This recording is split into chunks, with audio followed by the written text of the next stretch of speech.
Welcome everyone. Welcome to my YouTube channel. Lecture number 6, Modern School of Thought. Modern School of Thought के जो founder हैं he is Professor Robbins.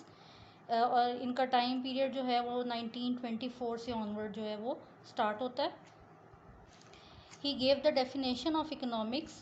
Economics is a science which studies human behavior as a relationship between multiple ends, scarce means which have alternate uses.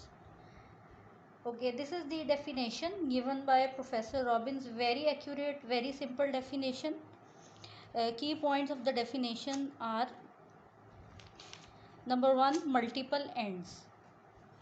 Economics definition के मुताबिक economics is a science which studies human behaviour. इंसानों का एक माशरे में रहते हुए economics की तरफ क्या बिहेवियर है. It study the relationship between multiple and. Multiple ends का मतलब होता है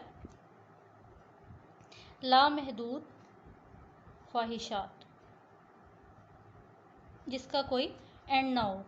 आप एक चीज़ को पसंद करते हैं, फिर फॉर एग्ज़ाम्पल आपको एक कार पसंद आ गई, आपने उसको परचेज़ किया, फिर कुछ अरसे बाद एक और जो है वो न्यू कार आ गई मार्केट में, आपने उसको परचेज़ कर लिया. इस तरह करते करते जैसे जिन लोगों को कार्स का शौक़ होता है परचेज़ करने का, तो उनका जो है ये शौक़ बढ़ता ही जाता है. तो इस चीज़ को हम कहते हैं मल्टीपल एंड्स. स्कार्स मीन्स क्या चीज़ होती है. स्कार्स मीन्स का मतलब ये होता है कि आपकी जो इनकम है वो कितनी है. क्या आप अपने मल्टीपल एंड्स को यानी लामहदूद ख्वाहिशात को अपनी उस लिमिटेड इनकम में पूरा कर सकते हो या नहीं कर सकते. फॉर एग्ज़ाम्पल स्कार्स मीन्स जो हैं वो दो तरह के होते हैं, रियल रिसोर्सेज और मॉनेटरी रिसोर्सेज. स्कार्स रिसोर्सेज जिनको कहा जाता है. तो स्कार्स रिसोर्सेज या मीन्स के दो टाइप्स हैं, रियल रिसोर्सेज हैं, मॉनेटरी रिसोर्सेज हैं. रियल रिसोर्सेज कौन से होते हैं, जैसे आटा, चीनी, घी और इसके अलावा दूसरी जो कमोडिटीज़ होती हैं गुड्स की सूरत में जो हम परचेज़ करते हैं, उनको हम रियल रिसोर्सेज कहते हैं. और मॉनेटरी रिसोर्सेज कौन से होते हैं, जैसे हमारी इनकम हो गई. This was the second point, alternate use of resources. अब ऑल्टरनेट यूज़ ऑफ रिसोर्सेज क्या होता है, इसके अंदर हमने देखा डेफिनेशन के अंदर कि it studies human behaviour. Relationship किस तरह का है, मल्टीपल एंड्स हैं लेकिन स्कार्स मीन्स हैं. अब उनको हमने कैसे उन मल्टीपल एंड्स को जो है कैसे केटर करना है, उसको कैसे एडजस्ट करना है अपनी स्कार्स मीन्स के अंदर. We have to do the alternative uses. Alternative uses क्या होते हैं, for example a child has 10 rupees, he can buy ice cream for it और he can buy a pen. What will he do. Question कि वो क्या करेगा. आपके ख्याल में उसको क्या करना चाहिए कि अगर उसके पास 10 रुपये हैं तो वो उससे आइसक्रीम भी बाय कर सकता है और वो उससे पेन भी बाय कर सकता है. तो व्हाट ही विल डू. एक जो इकोनॉमिस्ट के मुताबिक एक जो हमारा इसका आंसर है वो ये है that he will buy a pen, क्योंकि पेन जो है उसकी नेसेसिटी में आ जाता है, बेसिक नेसेसिटी, और आइसक्रीम जो है वो उसके वांट्स में आ जाता है. तो वांट्स को या ख्वाहिश को जो है आप एक साइड पे रख के आप अपनी पहले नेसेसिटी की तरफ देखेंगे. तो जो एक अक्लमंद इंसान है वो पहले अपनी नेसेसिटी की तरफ जाएगा, उसके बाद अगर उसको कोई सेविंग होती है तो फिर he will go toward his wants. तो इसका सिंपल सा आंसर है कि he will buy a pen because pen is his necessity. तो जो पूरा डेफिनेशन का एक मतलब ये कि economics is a science which studies human behaviour as a relationship between humans. का जो बिहेवियर है वो उनकी लामहदूद ख्वाहिशात को लेके है, लेकिन अपनी लामहदूद ख्वाहिशात को कैसे अपनी एक जो इनकम है लिमिटेड इनकम में कैसे उसने यूज़ करना है, और इसके लिए उसको क्या करना पड़ेगा, उसको ऑल्टरनेटिव यूज़ ढूंढना पड़ेगा अपनी उस मल्टीपल अपनी उस ख्वाहिश का, जिसकी एग्जांपल मैंने आपको अभी समझाई है. सो द नेक्स्ट इज़, अब इकोनॉमिक प्रॉब्लम्स जो हैं रॉबिन्स के मुताबिक क्या अराइज होती हैं इकॉनमी के अंदर. Number 1, human wants are unlimited, that's why economic problem arise. अब जो हमारी ख्वाहिशात हैं वो इतनी ज़्यादा लिमिटेड हैं कि एक के बाद दूसरी ख्वाहिश जो है वो हमारी पैदा होती है. तो अगर हमारी वांट्स जो हैं, हमारी ख्वाहिशें वो लिमिटेड हो जाएं, तो इकोनॉमिक प्रॉब्लम एक इकोनॉमी के अंदर कभी भी अराइज नहीं करेगी। सेकंड जो उसने बात की, human wants are unequal. Human wants जो हैं वो अनइक्वल हैं, एक चीज़ के लिए उसे ज़्यादा ख्वाहिश है, दूसरी चीज़ के लिए उसे कम ख्वाहिश है। यहाँ पे भी इकॉनमी जो है वो प्रॉब्लम में आ जाती है, क्योंकि उसको नहीं समझ आती कि किस तरह का जो तबका है उसको किस तरह की जो है वो उसकी ख्वाहिश है। तो वो कुछ चीज़ें बल्क में प्रोड्यूस हो जाती हैं, कुछ जो ज़रूरत होती है वो कम प्रोड्यूस होती हैं। उसकी वजह से ह्यूमन की जो नेसेसिटीज़ हैं कुछ लोगों की नहीं पूरी होती, कुछ की लग्जरीज नहीं पूरी होती। इस तरह इकोनॉमिक जो प्रॉब्लम है वो अराइज करता है। इसका सोल्यूशन उसने क्या कहा कि if wants are equal then no economic problem will arise. अगर तो उनकी वांट्स जो है वो किसी तरह इक्वल हो जाती हैं, यानी कि वो कहते हैं कि चलें कोई बात नहीं, ये चीज़ जो है हम इतनी लेंगे, और उसको जो है वो इकॉनमी में प्रोड्यूस, लोग बता दें अपनी मर्ज़ी के भाई ये चीज़ इकॉनमी में प्रोड्यूस करें, ये चीज़ ना करें, ठीक है, हमारी ख्वाहिशात जो हैं वो इतनी हैं, इससे ज़्यादा हम कुछ भी डिमांड नहीं करेंगे। तो इससे क्या होगा कि इकोनॉमिक प्रॉब्लम जो है वो अराइज नहीं होगी। Third point, economic resources are limited. अब इकोनॉमिक जो रिसोर्सेज हैं, आपको पता है आपकी इकॉनमी में लोगों को जी इतने परसेंट जो है वो राइस की ज़रूरत है, इतने परसेंट जो है वो आटे की ज़रूरत है। तो लोग, एक तो पॉपुलेशन का भी बड़ा मसला आ जाता है, दूसरा लोग जो हैं वो बहुत ज़्यादा किसी चीज़ की डिमांड बहुत ज़्यादा कर रहे हैं, लेकिन जिस चीज़ की वो डिमांड कर रहे हैं उसका रिसोर्स नहीं है हमारी कंट्री में, हम उसको प्रोड्यूस नहीं कर सकते।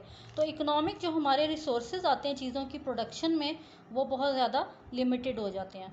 If they become unlimited then no economic problem will exist in the society. For example, एक जगह है, एक इलाका है, वहाँ पे लोगों को गोल्ड बहुत ज़्यादा पसंद है। अब गोल्ड जो है ज़ाहिर है हमारे मुल्क में इतना बल्क में प्रोड्यूस नहीं होता, तो यहाँ पे फिर जो इलीट क्लास है वो तो आसानी से गोल्ड बाय कर लेती है, लेकिन जो मिडिल क्लास है या जो लोअर मिडिल क्लास है उनके लिए बहुत ज़्यादा मुश्किल हो जाती है। क्यों?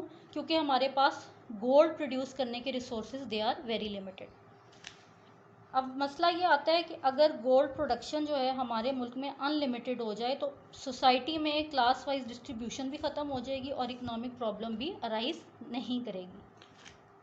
Number 4 point, economic resources are alternate. यहाँ पे ये चीज़ होती है कि एक जो इंसान है उसको फॉर एग्ज़ाम्पल कार जो है उसको मर्सिडीज़ जो है वो पसंद है, लेकिन उसके पास जो है वो रिसोर्सेज नहीं है, उसकी इनकम नहीं है इतनी, तो वो सुजुकी मेहरान परचेज़ कर लेगा। अब किसी के पास सुजुकी मेहरान है, लेकिन क्योंकि उसके पास रिसोर्सेज नहीं है, उसे मर्सिडीज़ बेंज पसंद है, तो रिसोर्सेज की कमी की वजह से उसने जो है वो कम कीमत की जो है कार रखी हुई है, या whatever commodity he is liking, he can buy it in the alternate basis.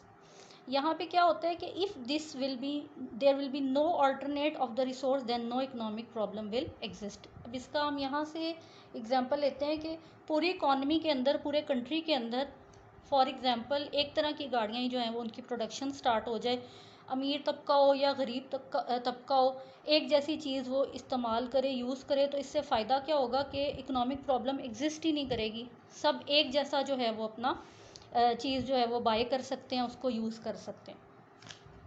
तो अकॉर्डिंग टू रॉबिन्स उसने कहा कि इकोनॉमिक रिसोर्सेज आर ऑल्टरनेट होने की वजह से काफ़ी जो है वो इकॉनमी में मुश्किलात आती हैं कि एक चीज़ प्रोड्यूस हो रही है, लोग उसको ऑल्टरनेट जो है वो लेना शुरू कर देते हैं। अब जो चीज़ एक प्रोड्यूस हो रही है ओरिजिनल, उसकी जगह उसको ऑल्टरनेट भी आ गया, तो इस तरह दोनों कंपनीज़ को जो है वो लॉस होना शुरू हो जाता है कि एक जो कंपनी ओरिजिनल चीज़ बना रही है उसकी जगह उसका ऑल्टरनेट आ गया, उसका डुप्लीकेट आ गया, जिसकी वजह से कंपनीज़ को जो है वो लॉस होना शुरू हो जाता है।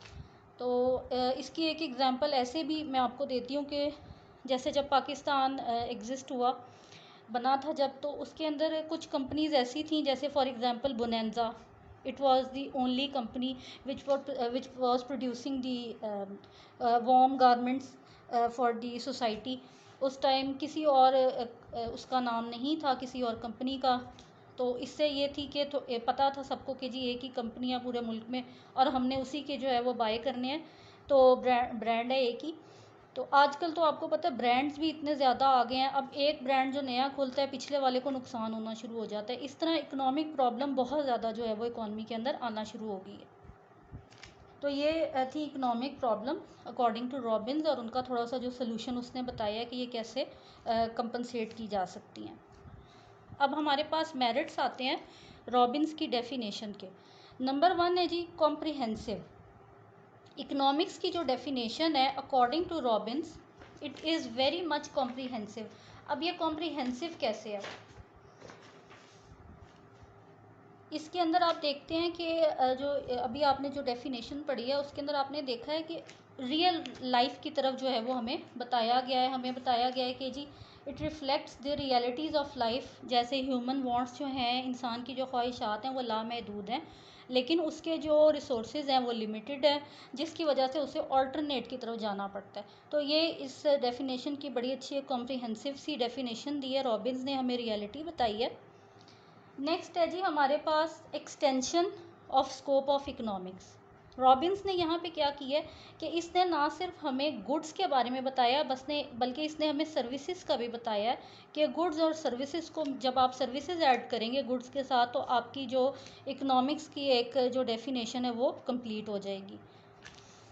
Analytical in nature, it helps to analyse the economic problems of people and therefore gives a way for their solution. अभी हमने देखा है कि पीछे ये जो 4 प्रॉब्लम्स हमने पढ़ी हैं इसमें हमें उसने बताया जी ये प्रॉब्लम है और इसका ये सोल्यूशन है। तो उसने डेफिनेशन अपनी जो दी है उसने उसके एनालिटिक्स बताए हैं कि ये मेरी डेफिनेशन है, अगर ऐसा ना हो तो फिर हम जो है वो इकोनॉमिक प्रॉब्लम को जो है वो ख़त्म कर सकते हैं इकॉनमी के अंदर से। तो एनालिसिस किया खुद ही उसने एनालिसिस किया अपनी डेफिनेशन का कि मैंने ये एक डेफिनेशन दी है जिसमें ह्यूमन वांट्स जो हैं वो अनलिमिटेड हैं लेकिन रिसोर्सेज लिमिटेड हैं, तो हमें ऑल्टरनेट यूज़ से जो है उनको जो है वो हमें देखना पड़ेगा, उनको एडजस्ट करना पड़ेगा। लेकिन अगर वो हमसे नहीं एडजस्ट होते तो फिर हमें वो जो एक जैसे इकोनॉमिक रिसोर्सेज जो है उनको ऑल्टरनेट है तो हम उनको ऑल्टरनेट ख़त्म कर दें। इससे ये होगा कि हमारी इकॉनमी जो है उसके अंदर प्रॉब्लम्स जो हैं वो नहीं आएंगी। तो ये इसके मेरिट्स थे। अब इसकी डेफिनेशन के डी मेरिट्स क्या हैं। इसकी जो नंबर 1 डी मेरिट है, economics is not a positive science. यहाँ पे रॉबिन्स ने ना टोटली लोगों को जो है वो एक जगह बस इकट्ठा कर दिया है कि नहीं बस आज मैंने ये बात कह दी है तो 10 सालों बाद भी जो है वो लोग इस पर अमल करेंगे, ऐसा नहीं होता। लोगों के जो वांट्स हैं, लोगों की जो नीड्स हैं वो टाइम के साथ साथ चेंज होती रहती हैं, उनकी इनकम के साथ साथ उनकी प्रेफरेंसेस जो हैं वो चेंज होती रहती हैं। कि जैसे फॉर एग्जांपल आपने पॉजिटिव साइंसेस में तो पढ़ा होगा कि जैसे आप केमिस्ट्री में पढ़ते हैं ऑक्सीजन के 2 मॉलिक्यूल्स हैं, हाइड्रोजन का एक है, ये जब मिलेंगे तो ये पानी बनेगा। तो ये तो एक यूनिवर्सल लॉ है, लेकिन इकोनॉमिक्स के अंदर कोई भी लॉ यूनिवर्सल नहीं है। आपने अभी 2 लॉज पहले पढ़े हैं, एक आज का भी पढ़ा है।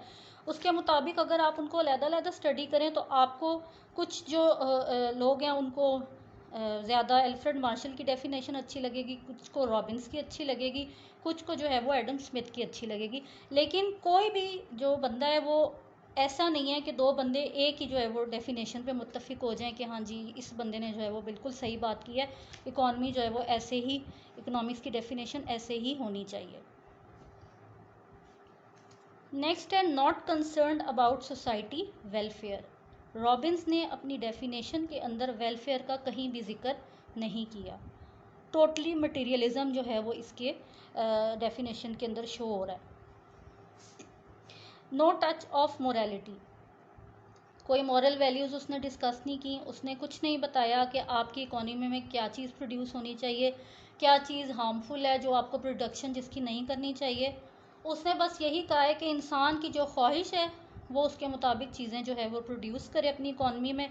एक इकॉनमी जो है वो देखे उसके लोगों को क्या चीज़ पसंद है, बेशक वो उनकी हेल्थ के लिए हार्मफुल ही क्यों ना हो, बल्क में प्रोड्यूस करें, जैसे मर्ज़ी प्रोड्यूस करें। किसी किस्म की कोई मोरालिटी जो है इसकी डेफिनेशन में, इसके लॉ में हमें नज़र नहीं आती। Next is human resources in the form of labour are not limited as we see in labour market. हमने इसकी डेफिनेशन में पढ़ा है कि इकोनॉमिक्स के जो रिसोर्सेज हैं एक सोसाइटी के अंदर वो लिमिटेड होते हैं, लेकिन ऐसा नहीं है। कुछ सोसाइटीज़ के अंदर, बल्कि आप अगर पाकिस्तान की भी बात करें तो आपने देखा होगा अक्सर जब बाहर आप निकलते हैं सुबह, तो आपने देखा होगा कि एक जगह काफ़ी ज़्यादा जो है वो लेबर्स बैठे हुए हैं, अपने उन्होंने पकड़े होते हैं औजार और वो बैठे होते हैं। तो that is called the labour market. Labour market में ये है कि अब एक्सेसिव सप्लाई ऑफ लेबर है, यानी कि ये ऐसा ह्यूमन रिसोर्स है जिसकी सप्लाई एक्सेस में है लेकिन उसकी डिमांड नहीं है मार्केट में। ठीक, तो human resources in the form of labour are not limited. कुछ रिसोर्सेज ऐसे हैं जो लिमिटेड नहीं है, तो इसकी डीमेरिट्स में ये भी आता है। और जैसे लेबर मार्केट में आप डेली बेसिस पे देखते हैं कि लोग बैठे हुए हैं लेकिन कोई उनको जो है वो उनकी डिमांड नहीं है, कहीं उनको काम नहीं मिल रहा। तो ये थोड़ा सा इसका ओवरव्यू था रॉबिन्स का डेफिनेशन का। अब इसके अंदर जो है 3 डेफिनेशंस हमने पढ़ी हैं, 3 इकोनॉमिस्ट को हमने स्टडी किया है, सबके अपने अपने व्यूज़ हैं। तो I would like you to comment in the comment box कि आपको सबसे ज़्यादा जो है वो प्रिसाइज जो है वो किसकी लगी है, और आपको क्या लगता है कि हमारी इकॉनमी में या डेवलपिंग इकोनॉमीज़ में क्या इनमें से कोई एक भी जो है वो डेफिनेशन सूट करती है। थैंक यू एंड अल्लाह हाफिज़।